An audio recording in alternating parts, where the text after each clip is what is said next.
Aloha, welcome back to Aina Bear Farm. We're out here in Zone 3 and I just wanted to show some of the irrigation that I'm putting in. I've been talking about this in previous videos.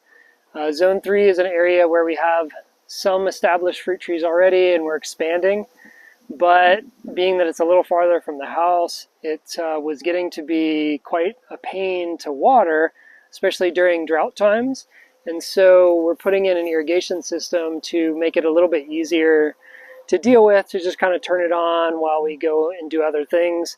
And that will also actually help us to expand a little bit further, expand the Zone 3 out and put in, I don't know, as many as maybe 40 more fruit trees without having to add all that extra maintenance to the workload that I'm doing.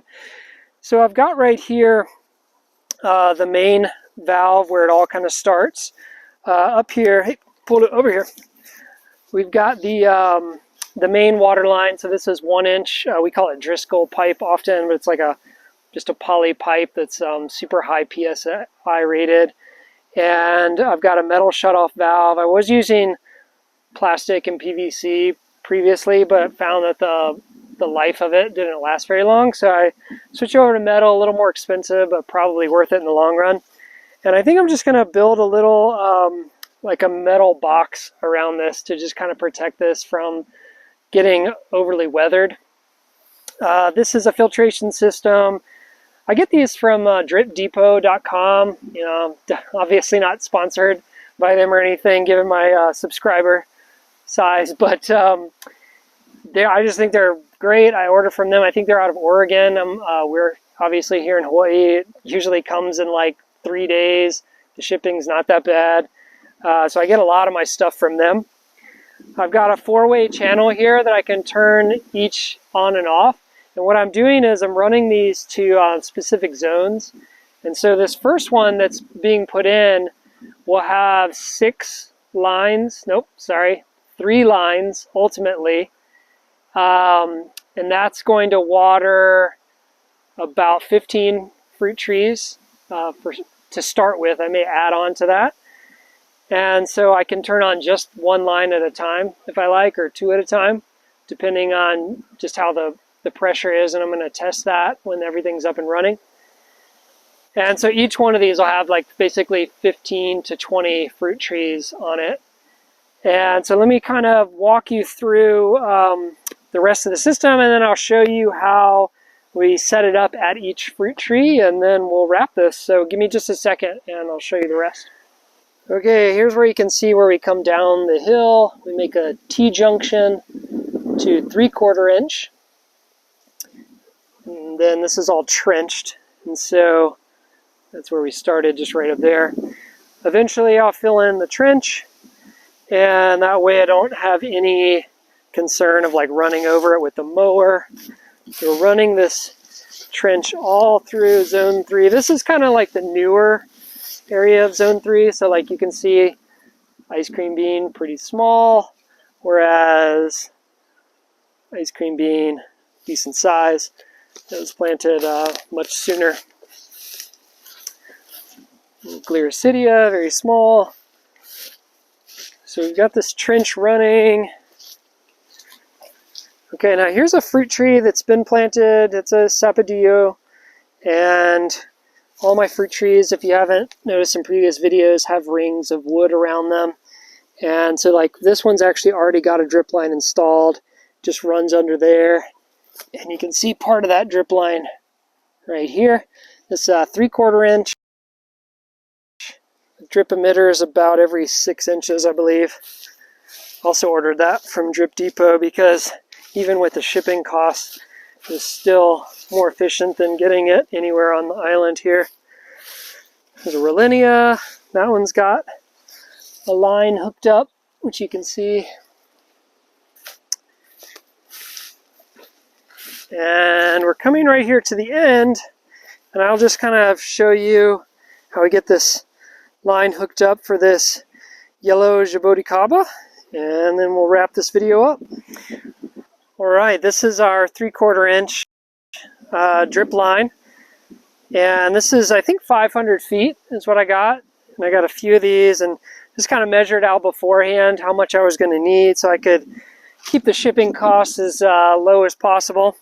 So what I do is I come out and I basically run these pretty far around the outside of the tree. Oh, first I removed all of the mulch just so I can get this laying as close to the soil as possible. And then I kind of measure out like how big does it need to be to run pretty close to the edge of that area, because eventually the tree is going to be a pretty decent size. It's not that big right now, but I want to size this for how big it will eventually get. That way I don't have to come back and, like redo anything in the future, because obviously once this is all buried and set up, it'd be really hard to deal with that. So then just a regular pair of scissors will cut through this stuff because it's so small.